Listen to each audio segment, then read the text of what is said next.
Okay sir.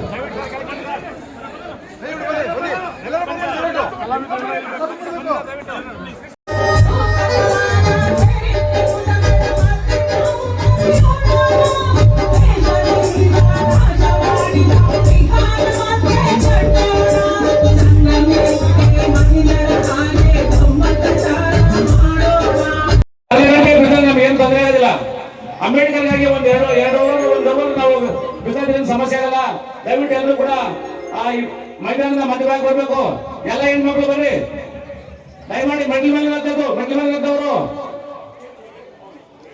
ದಯವಿಟ್ಟು ಈ stadium ಒಳಗಡೆ ಎಷ್ಟು ಜನ ಇದ್ದಾರೋ ಅದಕ್ಕಿಂತ ಜಾಸ್ತಿ ಜನ ಹೊರಗಡೆ ಇದ್ದಾರೆ. ನಾನು ಎಲ್ಲ ಭೀಮ ಬಂಧುಗಳಲ್ಲಿ ವಿನಂತಿ ಮಾಡ್ತೀನಿ. आज जो इस रैली को मुंतखब किया है, ये संविधान का रथ संचलन, इसके लिए बहुत सारे लोग जो स्टेडियम में हैं उनसे भी ज्यादा लोग बाहर हैं. मैं सबसे दरख्वास्त करता हूं वो पूरे अंदर आ जाए ताकि